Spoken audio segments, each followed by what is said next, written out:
Good morning. 2025 November 8-ാം തീയതി.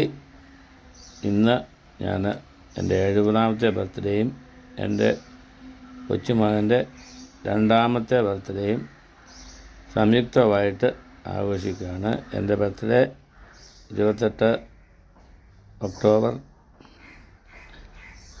ആണ്.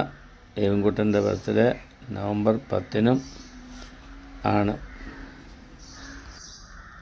ഏതാണ്ട് 12 മണിയോടുകൂടി ഞങ്ങൾ കുടുംബ ഫോട്ടോ എടുത്തതിന് ശേഷം വരുന്ന അതിഥികളെ സ്വീകരിക്കാനുള്ള കാര്യങ്ങളിലേക്ക് കിടന്നു. ഏതാണ്ട് 12 മണി കഴിഞ്ഞപ്പോഴത്തേനും അതിഥികൾ വന്നു തുടങ്ങി.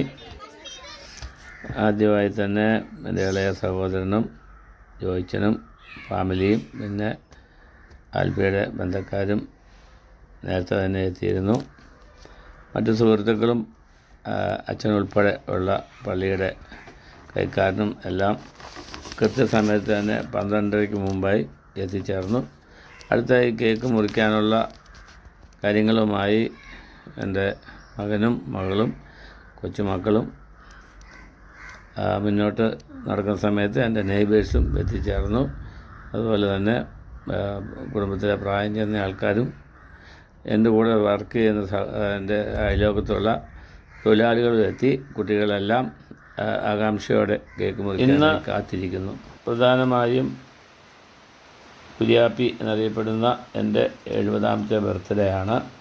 അതുപോലെ തന്നെ എൻ്റെ കൊച്ചുമകൻ എബിൻകുട്ടൻ്റെ 2ാമത്തെ ബർത്ത്ഡേ. കൂടാതെ തന്നെ 12 വർഷം ഗൾഫിൽ ജോലി ചെയ്ത എൻ്റെ മകൻ അബ്രഹാം ബാംഗ്ലൂർ ഒരു നല്ല ജോലി ആയി അവിടെ വന്ന് ജോയിൻ ചെയ്ത്. അതുപോലെ തന്നെ അവൻ്റെ ഭാര്യ ആൽഫി കൃഷി ഓഫീസറായി മരങ്ങാട്ടുപള്ളിയിൽ പോസ്റ്റിംഗായി. ഈ സമയത്ത് കാത്തു ഞങ്ങളുടെ കുടുംബത്തിലെ ഏറ്റവും ഇളയ മകൾ എത്തി. ഇനി ആരും തന്നെ ഞങ്ങൾക്ക് എത്തിച്ചേരാനില്ല. ഉടനെ തന്നെ അച്ഛൻ father vicar Doran father George തെരുവിൽ ഞങ്ങൾ കേക്ക് മുറിക്കാനുള്ള ഫംഗ്ഷനിലേക്ക് ക്ഷണിച്ചു. അച്ഛനും എത്രയും പേർ എത്തിച്ചേർന്നു. കുട്ടികളെല്ലാം ഒരുക്കങ്ങൾ പൂർത്തിയായി എന്ന് മനസ്സിലാക്കിയതിന് ശേഷം വികാരി അച്ഛനെ ഔദ്യോഗികമായിട്ട് തന്നെ ഒരു പ്രാർത്ഥന ചെല്ലുവാനായിട്ട് ക്ഷണിച്ചിരിക്കുകയാണ്.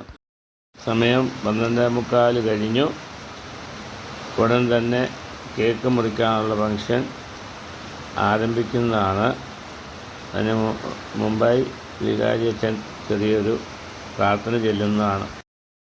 ഗവൺമെന്റ് ജോലി കിട്ടി, അങ്ങനെ എല്ലാത്തിന്റെയും കൂടി കുര്യാപ്പച്ചേട്ടന് നമ്മുടെ എല്ലാവരെയും വിളിച്ച് ഒരു ആഘോഷം നടത്തുകയാണ്. തീർച്ചയായിട്ടും ഒത്തിരി ഈ ഇവിടെ കൂടിയിരിക്കുന്ന എല്ലാവരുടെയും പേരിൽ കുര്യാപ്പച്ചേട്ടനും ബാക്കി എല്ലാവർക്കും എല്ലാവിധ മംഗളങ്ങളും ഒത്തിരി സ്നേഹത്തോടുകൂടി നേർന്നുകൊള്ളുന്നു. കുര്യാപ്പച്ചേട്ടനെ സംബന്ധിച്ചിടത്തോളം നമ്മുടെ ഇടവയ്ക്ക് എപ്പോഴും ഒരു ഊർജ്ജസ്വലനായിട്ട് നടക്കുന്ന ഒരു വ്യക്തിത്വമാണ്. നമുക്ക് എല്ലാവർക്കും കേൾക്കാത്തോളം കുടുംബത്തിന്റെ നായകനാണ്. 2 വർഷം ഒരു ടൈം കഴിഞ്ഞ അടുത്ത ടൈമിലും കുര്യാപ്പച്ചേട്ടൻ തന്നെയാണ് അവരെ നിർദ്ദേശിച്ചിരിക്കുന്നത്. കാരണം ഒരു അത്രയും ഒരു തീഷ്ണതയോടുകൂടി ഒരു നേതൃത്വ പാഠവുമുണ്ട്. ഏത് കാര്യമാണേലും അതിന് അല്പം എല്ലാ കാര്യത്തിനെ കുറിച്ചൊരു ബോധ്യമുണ്ട്, അറിവുണ്ട്. ഏത് കാര്യം ഏൽപ്പിച്ചാലും അത് കൃത്യതയോടെ നിർവഹിക്കുവാനും അറിയാം. ഒരു കഠിനാധ്വാനിയാണ്. അതുകൊണ്ട് നമുക്ക് പറമ്പും ഈ പരിസരവും കാണുമ്പോൾ തന്നെ നമുക്കറിയാം അത് വളരെ മനോഹരമായിട്ടാണ് എല്ലാം സൂക്ഷിച്ചിരിക്കുന്നത്. അതുകൊണ്ട് ഈ കുര്യാപ്പച്ചേട്ടനും ബാക്കി എല്ലാവർക്കും ഈ ദിനത്തിന്റെ മംഗളങ്ങൾ ഒത്തിരി സ്നേഹത്തോടുകൂടി നേർന്നുകൊള്ളുന്നു. എല്ലാ കൂടുതൽ ദൈവാനുഗ്രഹങ്ങൾ ഉണ്ടായിട്ട് ആത്മാർത്ഥമായിട്ട് പ്രാർത്ഥിക്കും. നമുക്കൊരു പ്രാർത്ഥന ചൊല്ലി കേക്ക് മുറിക്കാം.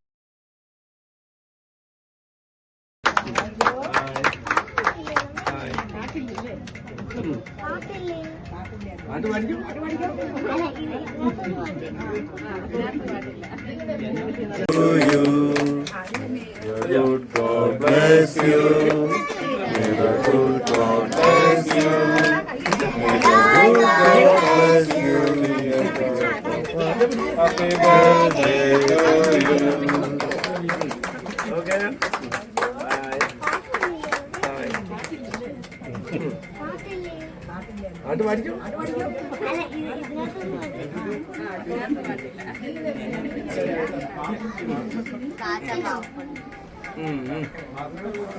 അമ്മ പറ്റോ?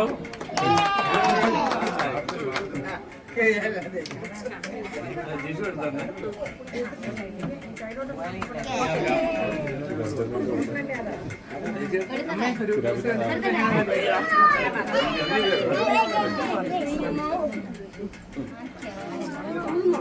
ചേച്ചി ഒരു പീസ് എടുത്ത് കൊടുത്തേ അച്ഛനിക്ക്.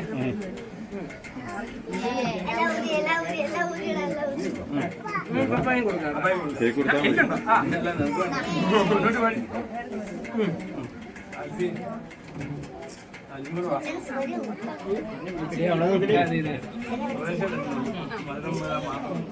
പിള്ളേർ വന്ന് എല്ലാ കുട്ടികൾക്കും കൊടുത്തു.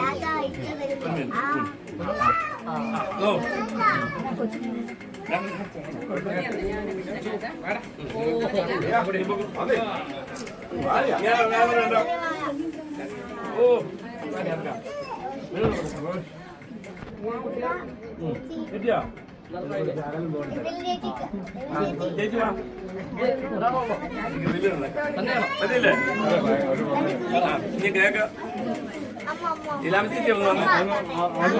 ഇലാമത്തേക്ക് കൂടെ. ഓ thank you. Thank you thank U.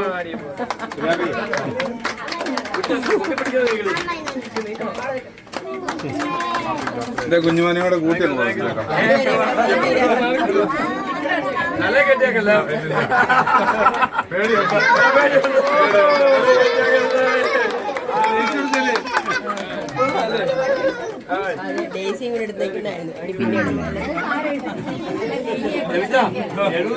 ആവശ്യമാണ്.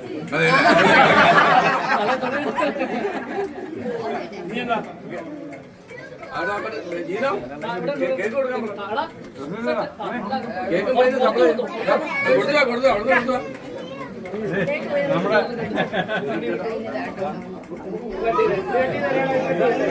കേക്ക് കട്ട് ചെയ്ത കൂട്ടത്തിൽ തന്നെ ഞാൻ തനിയെ ഉണ്ടാക്കിയ ജാതിക്ക വൈനും പീസ് കേക്കും വിശിഷ്ടാതിഥികൾക്ക് കൊടുക്കുകയുണ്ടായി. ഇപ്പോൾ കോംപ്ലിമെൻറ്റ്സിൻ്റെ ടൈമാണ്. പരസ്യമ ചേച്ചി ജോലിക്കാൻ ആദ്യമായ ഒരു കോംപ്ലിമെൻ്റ് തന്നു. ലഭിച്ച ഞങ്ങളെ ഒരു ഷാൾ പതിപ്പിച്ചു. ലഭിച്ചനും ഒരു ഷാൾ നമ്മൾ പതിപ്പിച്ചിരുന്നു. ഇത് കുടുംബയോഗം വഴി ഉള്ള സമ്മാനമാണ്. അതുപോലെ തന്നെ റോയ് അങ്കിള് ഒരു സമ്മാനം. പുറകെ നമ്മുടെ അയൽവാസി ചാക്കോച്ചൻ ഒരു സമ്മാനം എന്നെ ഏൽപ്പിക്കുകയുണ്ടായി. അപ്പോഴാണ് ആൽഫിയുടെ പപ്പ കുഞ്ഞുമാൻ മറ്റൊരു സമ്മാനമായി എൻ്റെ മുമ്പിലേക്ക് വന്ന് അത് വാങ്ങി അവരുടെ കൂടെ ഒരു കുടുംബ ഫോട്ടോ എടുത്തതിന് ശേഷം ഞങ്ങളുടെ കുടുംബത്തിൽപ്പെട്ട ബാബു ഒരു സമ്മാനം തരികയുണ്ടായി. ഇപ്പോൾ 1:15 ഡിന്നറിനായി അച്ഛനെയും ലീലാമ്മ ചേച്ചിയെയും മെരിച്ചനെയും ഡൈനിങ് ടേബിളിലേക്ക് ക്ഷണിച്ചിരുത്തി. മറ്റുള്ളവർക്കായി വീടിൻ്റെ പുറകിലെ കാർപോർട്ടിനോടുകൂടി അറ്റാച്ച് ചെയ്ത പന്തലിൽ ഏതാണ്ട് 70 പേർക്ക് ഇരിക്കാവുന്ന അറേഞ്ച്മെൻറ്റ്സ് ഉണ്ട്. പോകാൻ ധൃതിയുള്ളവരും പ്രായം ചെന്നവരും ആയിട്ടുള്ളവർ ആദ്യത്തെ പന്തിയിൽ തന്നെ നിറച്ച് ഇരുന്ന് ഭക്ഷണം കഴിച്ചുകൊണ്ടിരിക്കുകയാണ്. ഇന്നത്തെ ഭക്ഷണം വെജിറ്റബിൾ പുലാവും ചിക്കൻ കറിയും അതിൻ്റെ കൂടെ കച്ചമ്പർ സലാഡ് വെജിറ്റബിൾ സലാഡ് അങ്ങനെ കൂടിയ ഐറ്റംസാണ്. പപ്പടം അച്ചാർ ഇവയെല്ലാം കൂടി ആൾക്കാർ സമൃദ്ധമായി കഴിക്കാന്നുകൊണ്ടിരിക്കുന്നു. ഏതാണ്ട് 1:15 തുടങ്ങിയ ആദ്യ റൗണ്ട് 1:30 കഴിഞ്ഞപ്പോഴത്തേനും തീരാറായി. ആ സമയത്ത് വെജിറ്റബിൾ ഫ്രൂട്ട് സലാഡും ഐസ്ക്രീം വിത്ത് കോണ് കൊടുത്തുകൊണ്ടിരിക്കുകയാണ്. സെക്കൻഡ് റൗണ്ട് ഞങ്ങൾ ഡൈനിങ് ടേബിളിൽ തന്നെ കുറച്ച് ആൾക്കാർ ഇരുന്ന് ഭക്ഷണം കഴിക്കുന്നു.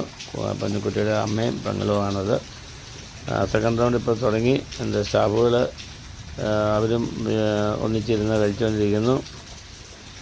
സെക്കൻഡ് റൗണ്ടിന് ശേഷം ലാസ്റ്റ് റൗണ്ട് 1:45 മണിയോടുകൂടി ആരംഭിച്ചു. ആ റൗണ്ടിൽ ഞാനും എൻ്റെ കുടുംബാംഗങ്ങളും മാത്രമേ ഉണ്ടായിരുന്നുള്ളൂ. ശേഷം അല്പം ഫോട്ടോസും ഞങ്ങൾ എടുക്കുകയുണ്ടായി. കുടുംബത്തിൽപ്പെട്ട സീനിയേഴ്സിനും അതുപോലെ വിളിച്ച് വന്ന പ്രായം കൂടിയ വ്യക്തികൾക്കുമായി ഞാൻ വീടിൻ്റെ പുറകിലുള്ള ഷെഡിൽ ഞാൻ തന്നെ വെളിയിൽ നിന്ന് എത്തിച്ച ഫോറിൻ ലിക്വർ അറേഞ്ച് ചെയ്യുകയുണ്ടായി. എല്ലാവരും അത് ആവോളം ആസ്വദിച്ചു എന്ന് മനസ്സിലാക്കാൻ സാധിച്ചു.